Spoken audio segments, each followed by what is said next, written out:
Bien, bonjour à tous.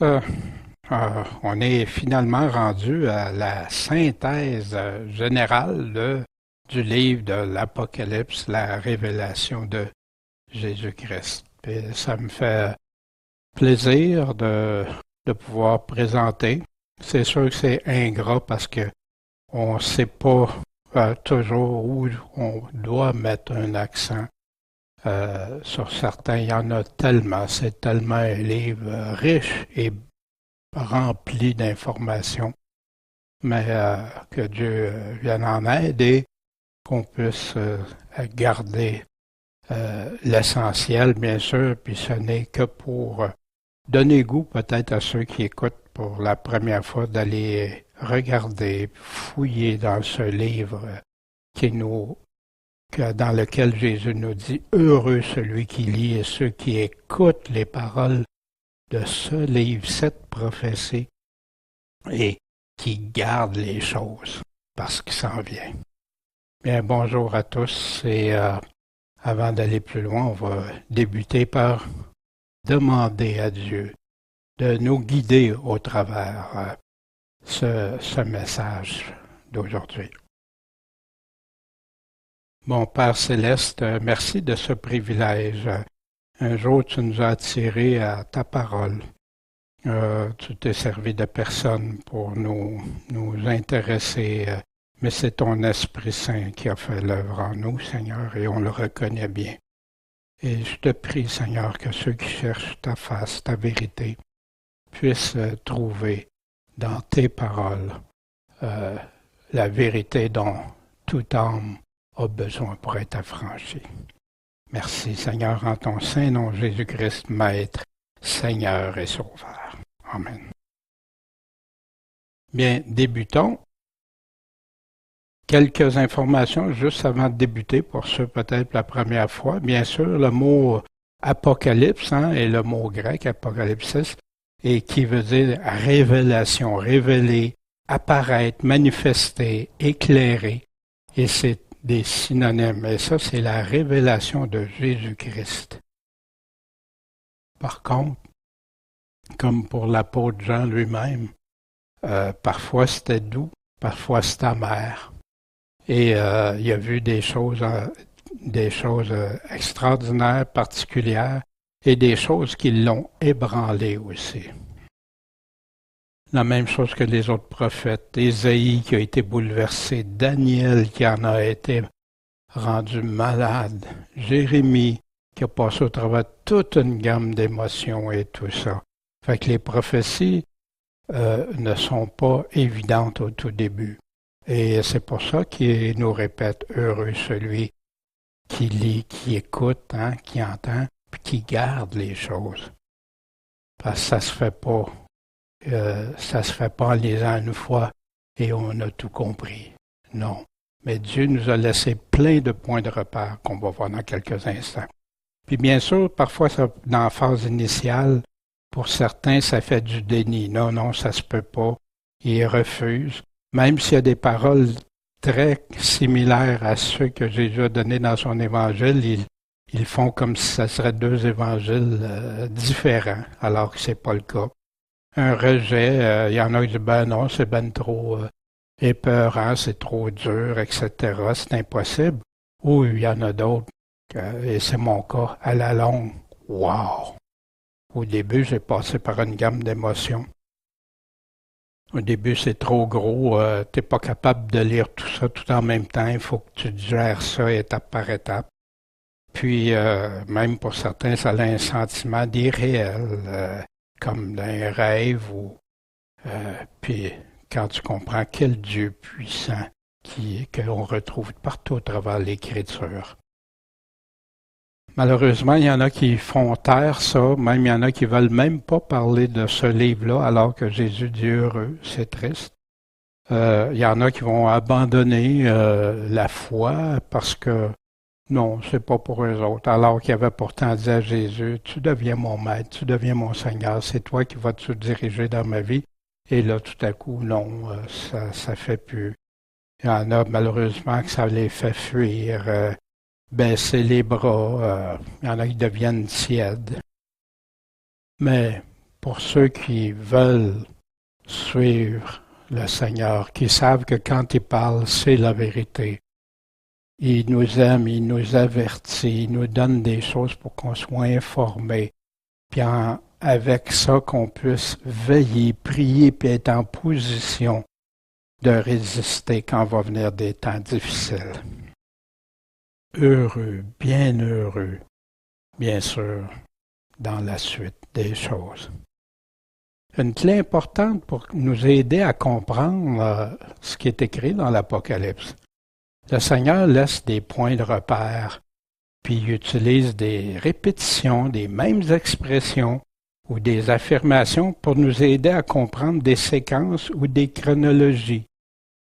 Parce que l'Apocalypse, comme on va le voir, ça ne sera pas du chapitre 1, verset 1 au chapitre 22, au dernier verset. Il y a une certaine chronologie, mais on va voir aussi qu'il y a des répétitions et des recoupements. Et c'est comme ça pour tous les textes prophétiques, Ésaïe, Ézéchiel, Daniel, qu'on va voir dans quelques instants, rapidement. Puis, le Seigneur nous donne des répétitions, des images, des symboles puissants, en passant plus de 2/3 des expressions utilisées dans l'Apocalypse, on les retrouve ailleurs dans la Bible, pour nous donner la vraie définition. Le vrai dictionnaire de la Bible, c'est la Bible, qui va nous donner d'autres précisions des informations. Les exemples concrets, en voici quelques-uns. Des mêmes thèmes, répétitions, exemple dans Daniel. Au chapitre 7, au chapitre 8, au chapitre 9, au chapitre 11, au chapitre 12, on retrouve, il répète ce qu'il a déjà dit. Mais tout ça, même à partir du chapitre 2, vous vous souvenez la statue que Nebuchadnezzar, le rêve que Daniel lui avait interprété, bien c'est des répétitions qui vont pour nous et qui donnent de plus en plus de précision, de détails, et avec lesquels on peut rassembler pas seulement des parties découpées, mais tout ensemble, le vrai portrait.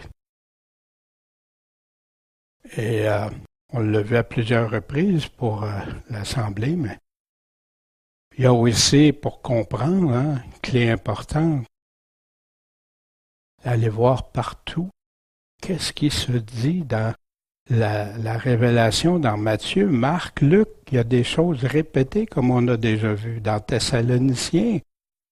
Pour les 2 lettres, il y a des choses spécifiques et qui se recoupent avec les choses qu'il y a dans l'Apocalypse. 1 Corinthiens 15, qui parle du retour et de l'avènement, verset 23, puis continue jusqu'à la résurrection, la première résurrection.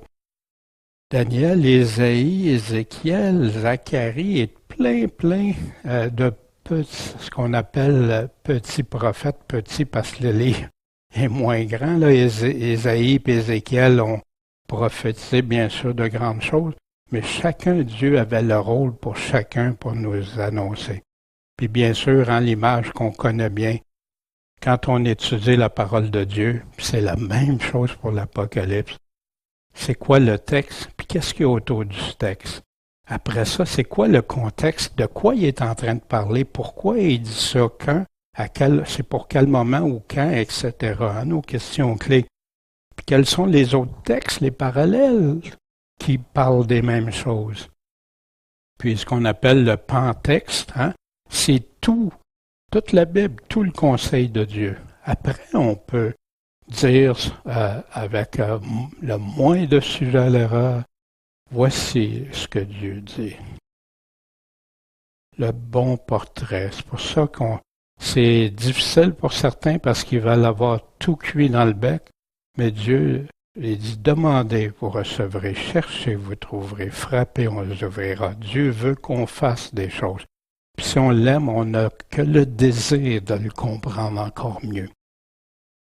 Chercher puis valider, qui aborde les mêmes sujets au même moment, avec les mêmes critères, les mêmes mots ou expressions ou synonymes. Puis là, c'est là qu'on va pouvoir compléter notre puzzle Avez-vous déjà essayé de dire sans avoir vu la boîte du puzzle, vous voyez une pièce, vous allez dire c'est ça? Je pense que ça en prend beaucoup plus. Et c'est là qu'on voit le contexte, l'importance du contexte, l'importance de tout pour finaliser. Puis pas sauter aux conclusions hâtives avant.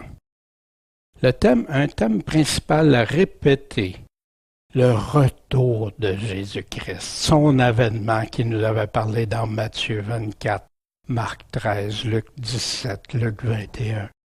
Je viens bientôt, au chapitre 3. Au chapitre 22, il répète, je viens bientôt, heureux celui qui garde les paroles de la prophétie de ce livre. Je viens bientôt, j'ai mon salaire avec moi. Je viens bientôt. Encore chapitre 22. Voici, je viens comme un voleur.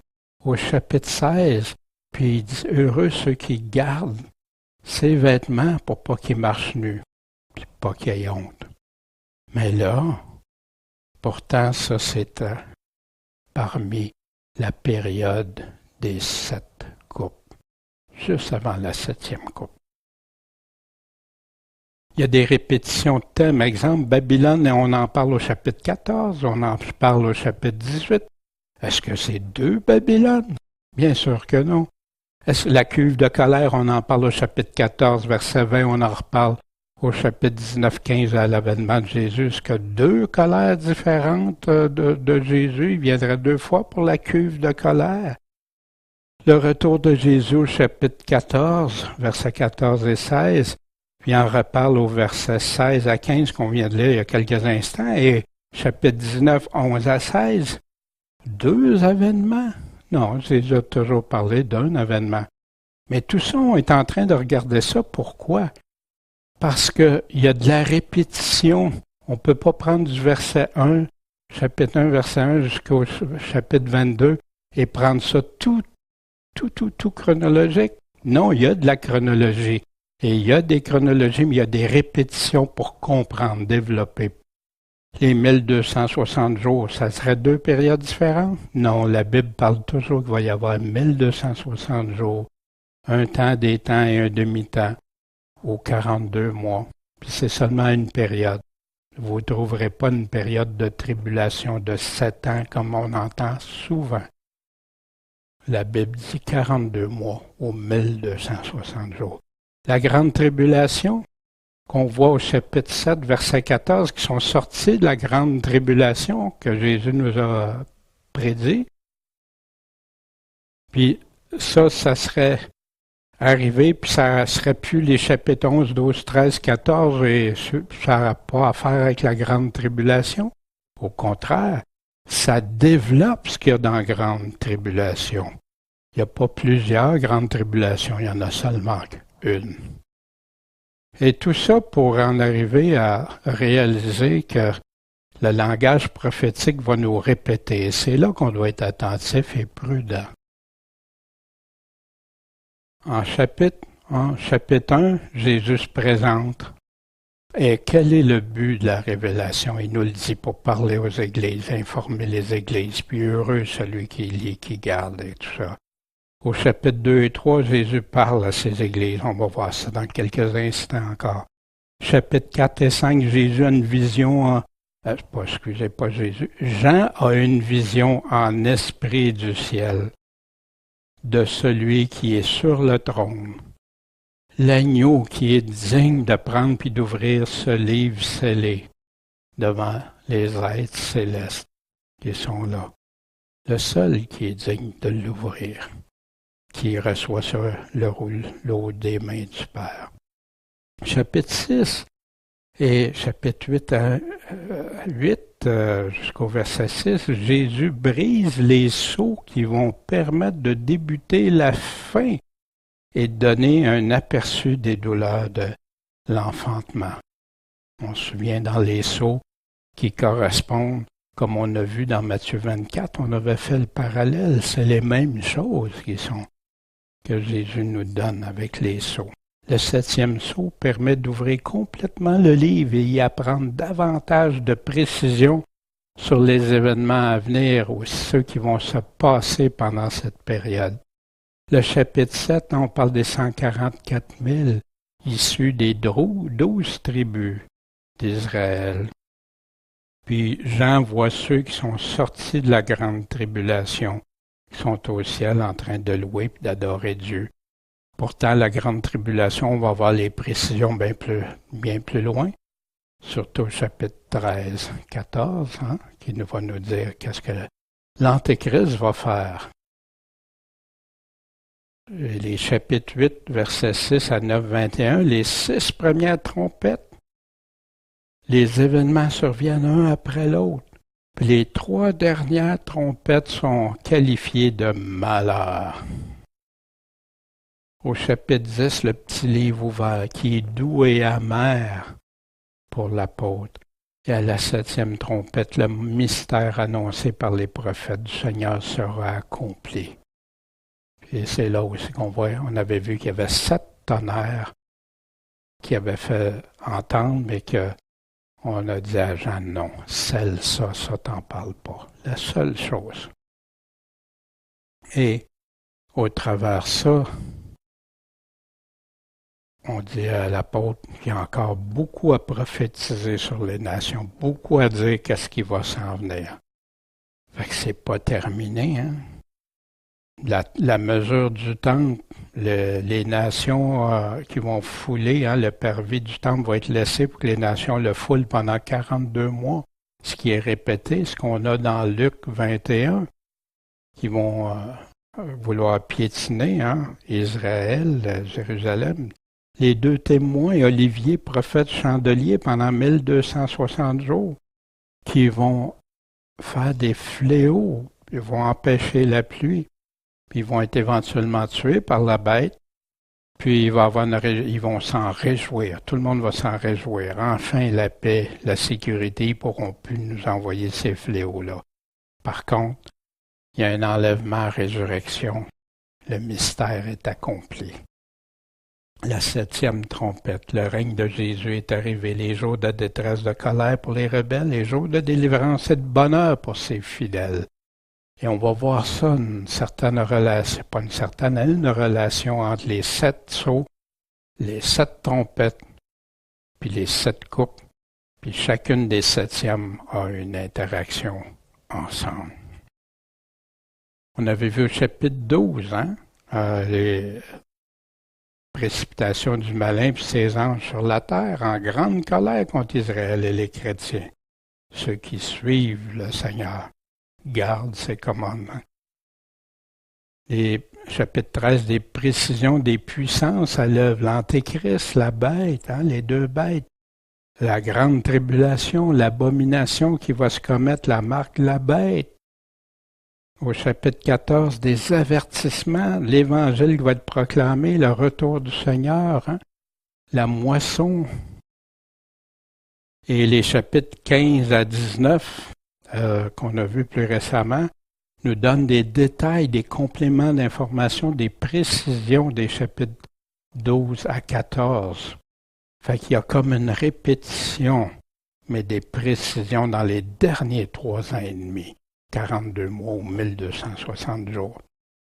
Des chapitres ou des passages qui servent de précision additionnelle. Le chapitre 7 en est un, le chapitre 10 en est un, le chapitre 11 en est un, le chapitre 12 en est un, et le chapitre 13 qui donne tous des précisions quant à des sujets spécifiques. Puis le chapitre 14, qui sont avant puis pendant le retour. Le chapitre 17 et 18 nous donnent des précisions sur la grande prostituée, celle qui est ivre du sang des saints et des chrétiens. Voici un tableau synthèse rapide, mais qui nous donne une idée de la structure du livre. Et pas nécessairement toujours la chronologie des chapitres, c'est pour ça. L'introduction, les lettres, les 7 églises, les 7 sceaux, les 7 trompettes, les 7 coupes de colère, les noces de l'agneau qui arrivent après. Mais il y a l'Armageddon, le roi des rois. On sait qu'il y a quelque chose là qui va se produire C'est dans le même chapitre 19. Satan est les nations qui va réussir pendant 1000 ans, qui est retenu, mais après ça, il va ressortir, relâcher, il va aller séduire les nations pour aller attaquer. Mais Dieu va envoyer du feu du ciel. La terre, les cieux qui disparaissent, ceux qu'on connaît, le grand trône, le jugement de Dieu, le jugement final et la conclusion, les sauvés et les perdus, dans lequel Jésus nous donne ses promesses et ses avertissements. Revenons au chapitre 2, on a Jésus s'adresse aux églises au pluriel. Il dit, écoutez ce que l'Esprit dit aux églises. Il y en a qui croient que c'est juste une église très spécifique, mais pourtant Jésus répète ça à chacune des églises, aux églises au pluriel. Voici Éphèse, puis j'ai fait une colonne, le bon serviteur fidèle, puis le serviteur infidèle. Quelle va être la différence? Qu'est-ce que Jésus dit? Puis de grâce, prenez le temps d'aller regarder ça. Puis les grandes questions à se poser, sur quelle colonne je suis? Seigneur, guide-moi, informe-moi s'il y a quelque chose qui n'est pas correct, parce que Jésus parle d'avertissements très sévères, puis il fait ses promesses, et des promesses qui ont attrait à la vie éternelle, juste aux vainqueurs. Ça arrive en confrontation avec souvent un évangile moderne qui nous dit que tout est réglé. Puis les personnes sont prêtes à renier, à abandonner, à être tièdes, à faire toutes sortes de choses. On leur dit, oui, Jésus vous a promis ça. Mais regardons ce que Jésus dit. Puis Jésus, bien sûr, donne la solution pour ceux qui vont être vainqueurs à chacune des églises. Dans les églises aussi, ou les 7 églises, il y en a juste 2 que Jésus ne fait aucun reproche. Smyrne, qui va être fidèle jusqu'à la mort, qui ne rejettera pas le nom de Jésus malgré toutes les persécutions et tout ça. Puis Philadelphie, qui a peu de force, mais qui garde les paroles de Jésus, qui les met en pratique, qui ne sont pas puis ils vont persévérer. Puis Jésus va les préserver de cette heure de tentation qui va en faire chuter tellement. Mais ici, Jésus dit qu'il va venir bientôt, qu'il va combattre avec l'épée de sa bouche. Retenez jusqu'à ce que je vienne. Je viendrai comme on va là. Puis, il y en a même qui va vomir de sa bouche. Mais si on revient, je viens bientôt. Il n'y a pas d'âge chronologique ici, parce que Jésus n'est jamais venu chercher une église comme ça. On n'a pas ça nulle part dans l'histoire. C'est toutes des paroles qui ont référence à sa venue, son retour. Et il m'en garde. Ça fait qu'attention ceux qui croient, comme je l'ai déjà cru, que c'était des églises en chronologie comme ça. Après ça, on arrive vers les chapitres 5, Jésus qui ouvre les sceaux du livre scellé après l'avoir reçu, le chapitre 4 du Père, des mains. Et il va ouvrir ce rouleau pour arriver au 7e, pour que finalement tout se déroule, ce qui était prévu pour la toute fin. On voit celui qui part pour séduire aussi, on part le premier saut, puis qui va avoir relation directe avec l'Antéchrist. Les 2 bêtes, les 2 puissances qu'on retrouve avec des détails, des précisions au chapitre 13. Le politique militaire qui se prend pour Dieu, puis le religieux, le faux prophète qui va faire prendre la marque, cette fameuse marque 666. Puis qu'on retrouve d'ailleurs dans Matthieu 24, 15, la grande abomination qui va débuter la grande tribulation, qu'on retrouve aussi dans 2 Thessaloniciens 2 et dans le livre de Daniel au travers plusieurs chapitres, comme on a vu tantôt. Et bien sûr, on retrouve beaucoup de parallèles entre l'Apocalypse et Daniel, le livre de Daniel, les choses en commun, les cornes, les bêtes, les guerres avec les saints, les 42 mois, 3 ans et demi, les blasphèmes, les 10 cornes, puissance sur terre, qu'on a quand ça arrive à la fin, ben on a tout ça. C'est pour ça qu'on doit regarder, examiner ça, pour avoir une bonne compréhension. Quand Jésus ouvre les sceaux, on a chacune des étapes qui correspondent, qu'on regarde avec Matthieu 24, ce que Jésus nous a dit, jusqu'au verset 31. On a par la suite les 7 coupes qui sont l'accomplissement de la colère de Dieu, qui va donner, les 7 trompettes qui vont nous donner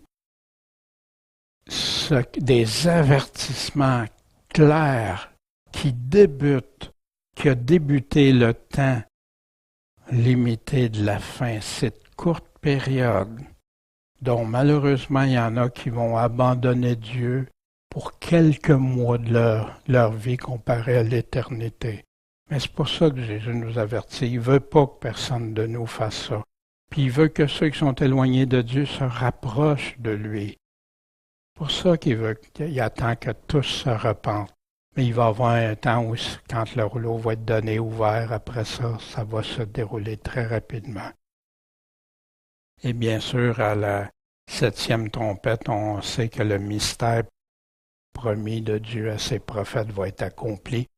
Et bien sûr, on avait vu en relation avec la résurrection, l'avènement de Christ, comme Paul, je vous dis, un mystère. Au temps de sa colère, au temps des coupes, des 7 coupes qu'on retrouve au chapitre 16 et qui donnent l'accomplissement de la colère de Dieu, puis qui va se poursuivre jusqu'à la fin, jusqu'au chapitre 19, au verset 21, à l'avènement, le retour du roi des rois, du Seigneur des seigneurs. On avait regardé aussi des trompettes et les coupes. On a vu que ça commençait, puis après ça s'amplifiait 1 tiers, 3 tiers, 1 tiers des eaux, 1 tiers des fleuves, etc. Puis on voyait que ça l'amplifiait énormément.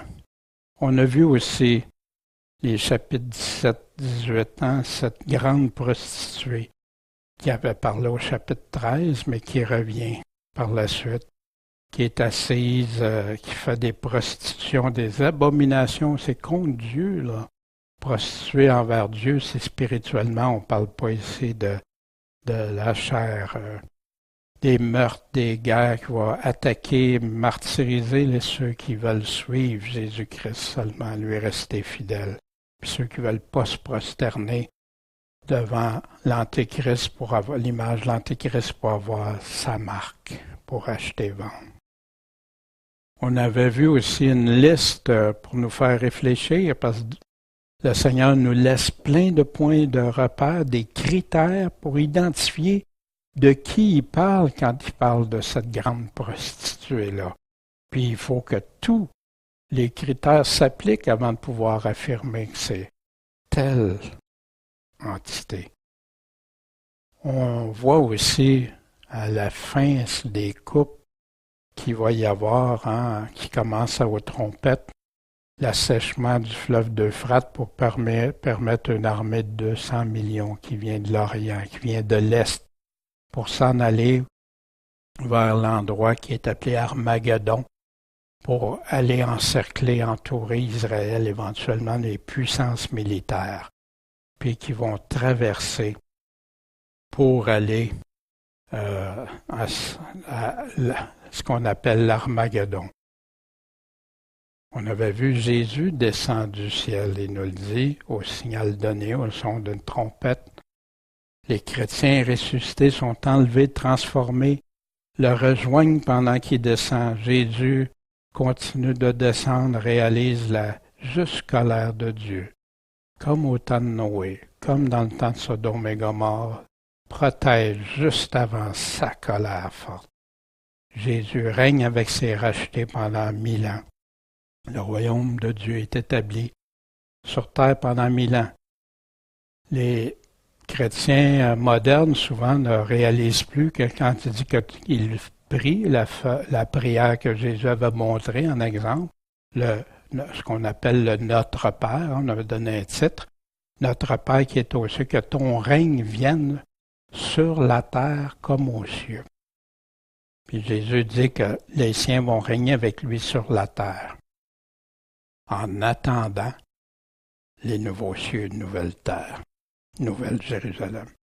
Jésus qui descend avec les siens et l'ordre établit cet ordre que Dieu, le royaume, le règne de Dieu pour la justice, la bonté, les vraies choses. C'est pourquoi Dieu nous a créés. Chapitre 11 à 14, puis les chapitres 15 à 19, bien, au chapitre 11 débutent les 42 mois, 1260 jours.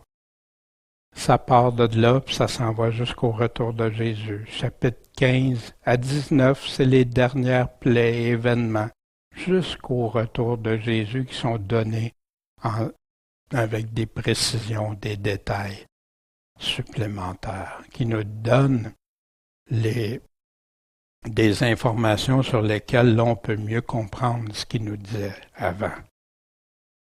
Bien sûr, au chapitre 19, l'Alléluia. Enfin, Babylone, qui a été celle qui persécutait, Dieu lui a donné le jugement qu'elle méritait. Alléluia. Et ceux qui vont être invités, heureux ceux invités au grand banquet de l'agneau, banquet de noces de l'agneau.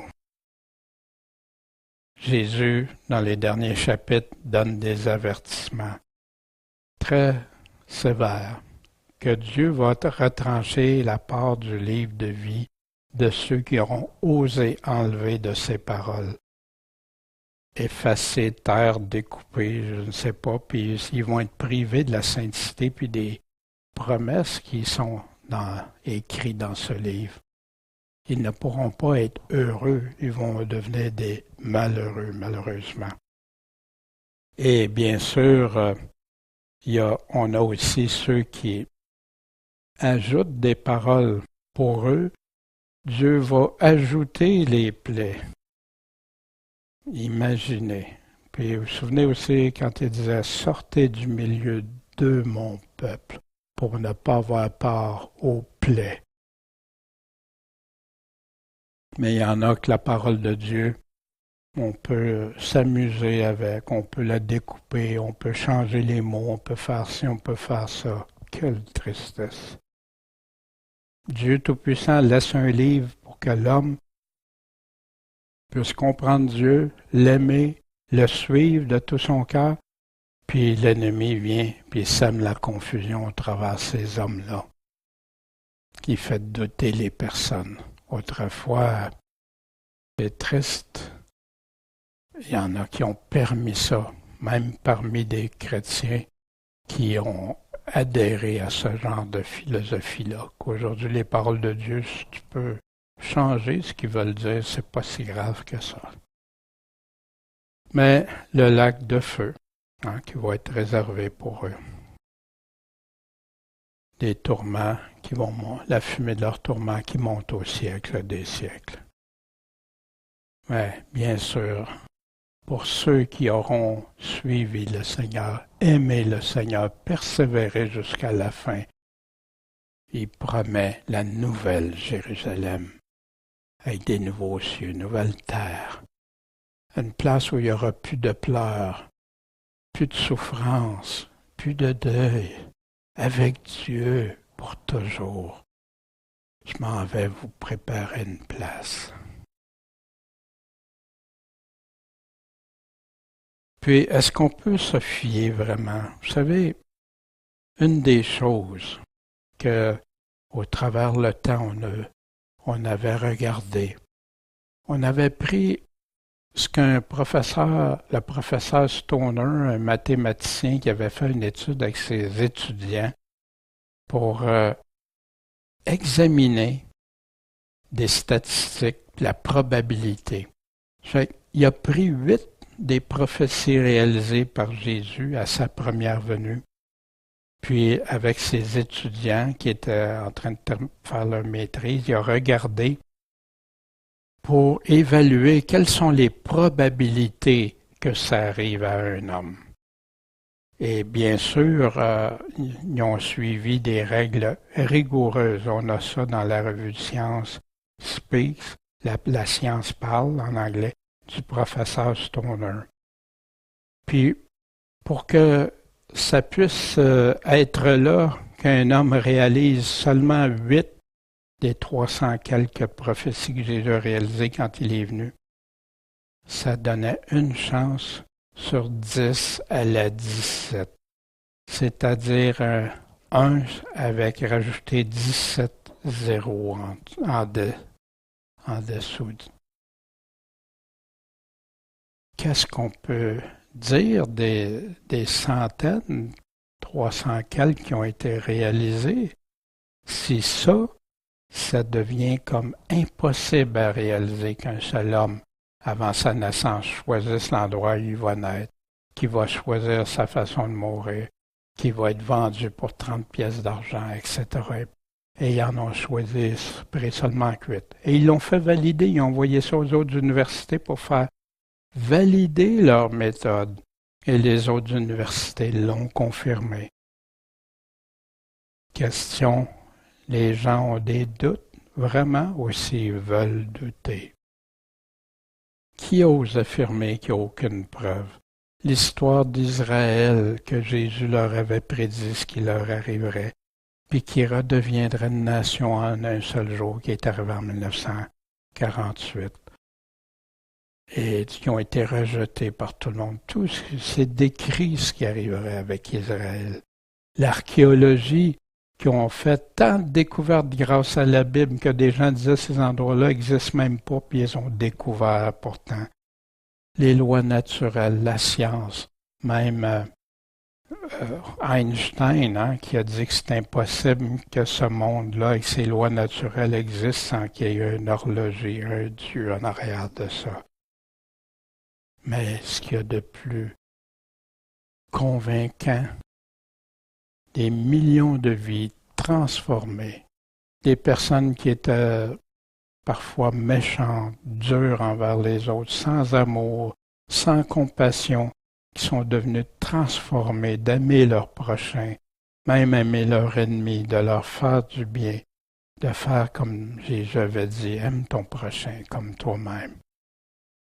Mais qui aiment Dieu de tout leur cœur, prêt à tout pour Dieu, le Créateur, l'Auteur qui leur a donné le respire. Et que ces gens-là soient transformés d'une façon à être à l'image de Jésus-Christ. Puis, après tant d'attaques, le christianisme, la Bible, qui a été si attaquée, qu'on brûlait les livres, qu'on brûlait ceux qui étaient pris avec ces livres-là, dans le temps de l'Inquisition et d'autres ailleurs, encore aujourd'hui dans des pays. Tant d'attaques, mais c'est le seul livre qui dit « C'est moi Dieu qui vous parle ».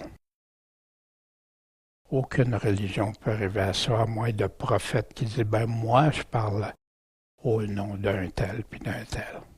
La Bible, non, moi Dieu je vous parle. Petite synthèse rapide dans l'Apocalypse, la révélation de Jésus. Et ce n'est que des images, là, bien sûr, mais donner une certaine chronologie. Jésus qui commence par son introduction, se présente. Il dit pourquoi il est venu. Il est venu pour parler à ses églises, pour encourager ses églises. Je viens bientôt. Gardez ce que je vous dis. Gardez ça. Ces églises que Jésus aime, mais qui voit que certaines se détournent de lui, qu'il y en a qui vont même vomir de sa bouche, rejeter, puis qu'il y en a qui a quelques-uns seulement qui le suivent. Pourtant, ils traînent tous le nom de Jésus-Christ, au nom de Jésus-Christ.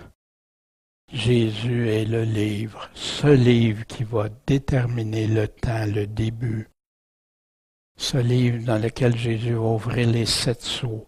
Et on voit ce qui va commencer à se produire, comme Jésus nous a donné dans Matthieu 24. Quand il parlait des pestes, des famines, tremblements de terre, des guerres, etc. On retrouve tout ça là. Puis, il y a une chose, quand Jésus parlait aussi, donnait des pestes, on fait une relation avec ce qui se passe actuellement. Les 7 trompettes, Dieu avertit fortement, clairement. Mais malheureusement, beaucoup n'entendent pas, ne veulent pas la vérité, ne veulent pas recevoir la vérité. Et Dieu va accomplir sa colère au travers de ces 7 coupes. Babylone va chuter à la fin de cette 7e coupe-là, puis à l'Armageddon à laquelle Jésus va venir pour délivrer, combattre son retour glorieux, où il va y avoir la première résurrection. Cette résurrection, cette espérance des chrétiens qui ont perdu la vie pour le nom de Dieu. Mais Dieu dit la mort des siens est précieuse à ses yeux.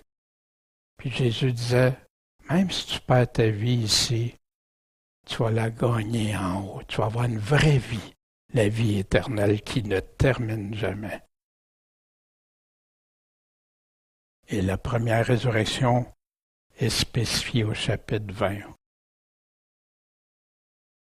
Et c'est là qu'on apprend que ceux qui vont avoir part cette première résurrection-là aussi vont établir un règne avec Jésus-Christ pendant 1000 ans. Par la suite, le malin, bien sûr, va être relâché, comme on a parlé tantôt, et reséduire ceux qui vont s'être reproduits. Ce sera probablement les enfants de ceux qui étaient là, puis qui vont être encore une fois séduits. Pourtant, il n'y avait pas le malin en arrière. Il y a eu des choix qui se font encore, mais Dieu va intervenir directement et ils subiront une destruction juste. Et le jugement final de Dieu, où là, tous ceux qui sont morts, vont ressusciter pour venir en jugement. Il va y avoir le livre de vie ouvert, d'autres livres, puis tous vont être jugés à ce jugement. Tous ceux qui sont morts. Et c'est là que la mort, le séjour des morts va être détruit, va être jeté dans le lac de feu. Tu ne pourras plus mourir, il n'y aura plus de place ailleurs pour aller. Il va y avoir avec Dieu au lac de feu. C'est là que Dieu va créer tout nouveau. Nouveau cieux, nouvelle terre, nouvelle Jérusalem. Puis l'éternité avec Dieu pour toujours.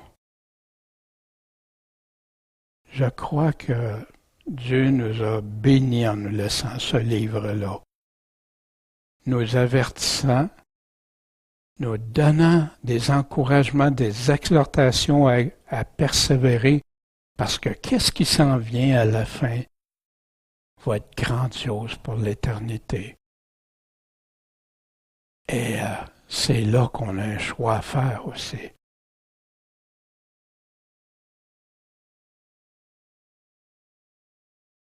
Le point sommaire. Jésus qui a donné son introduction, son but, ses messages à son Église. Je le répète sous une synthèse différente. C'est important, c'est un livre qu'on peut regarder. Il donne une synthèse rapide au début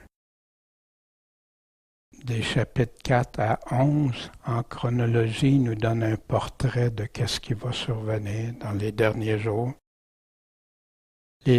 Quand il arrive aux derniers 3 ans et demi, des chapitres 12 à 14, où il va parler des pires années que la Terre aura connues.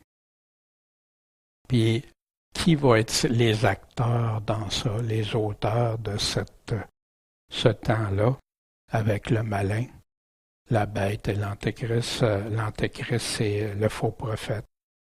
Puis l'avènement, puis la moisson. La moisson qui aura encore une fois deux catégories, et la cuve de colère. Puis, des derniers événements jusqu'au retour de Jésus, des chapitres 15 à 19 en chronologie, qui va nous donner des précisions, des détails. Puis bien sûr, après son avènement, des chapitres 20 à 22 qui vont être en chronologie. La première résurrection, le règne de 1000 ans, le jugement, les nouveaux cieux, nouvelle terre, nouvelle Jérusalem, l'éternité avec Dieu.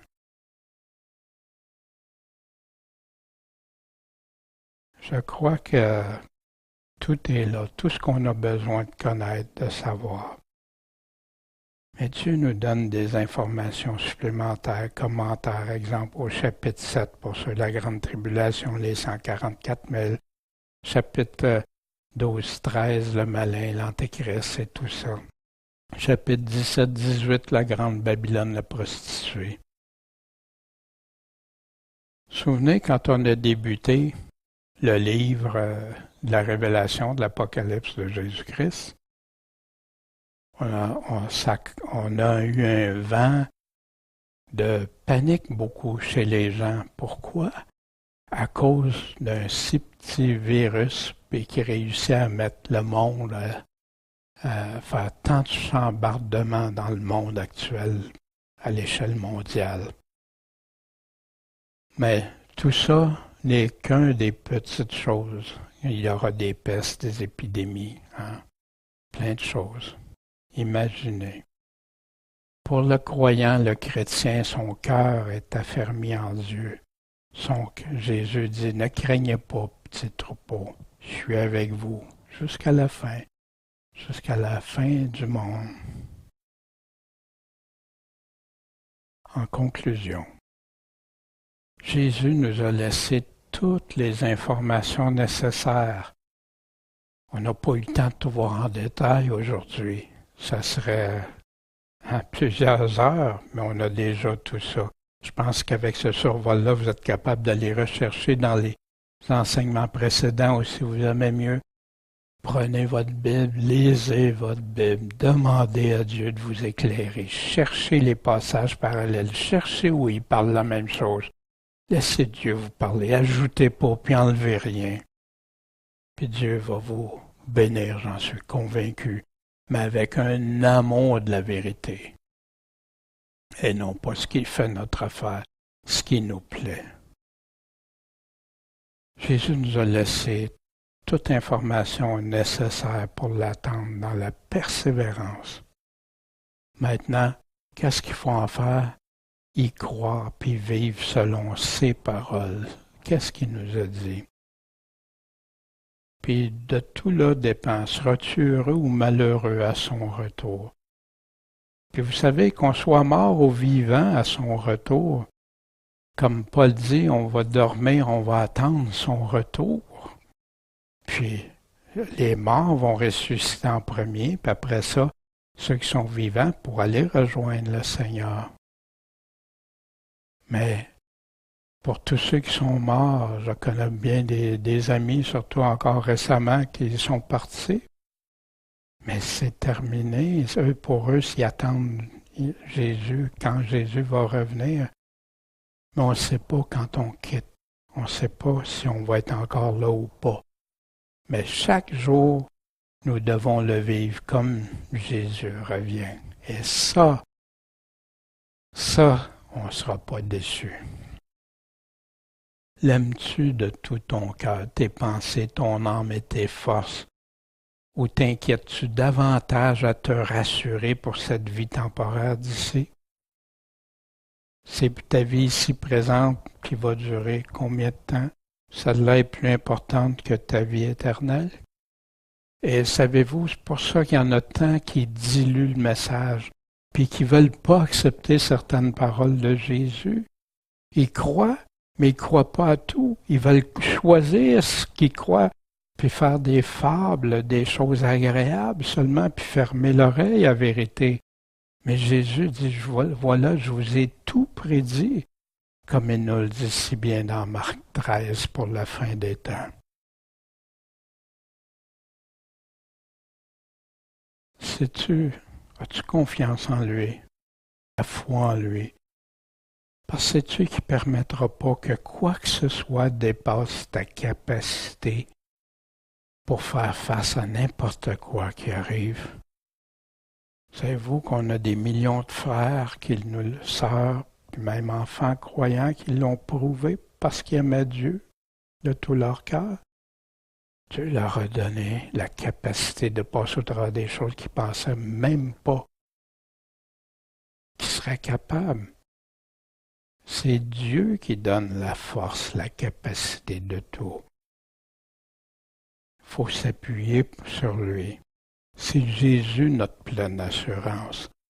Puis quand on n'est plus capable, lui prend la relève, puis sa puissance à lui, elle dépasse la mienne à 100%. Quand on est troublé, on a des craintes, quoi que ce soit, Jésus nous rassure. C'est pas pour rien qu'il y a plus de 300 fois dans la Bible qui nous parle de ne pas craindre, de ne pas avoir peur, d'avoir confiance. Pas s'inquiéter. Puis quand on s'inquiète, on lui soumet, on lui présente.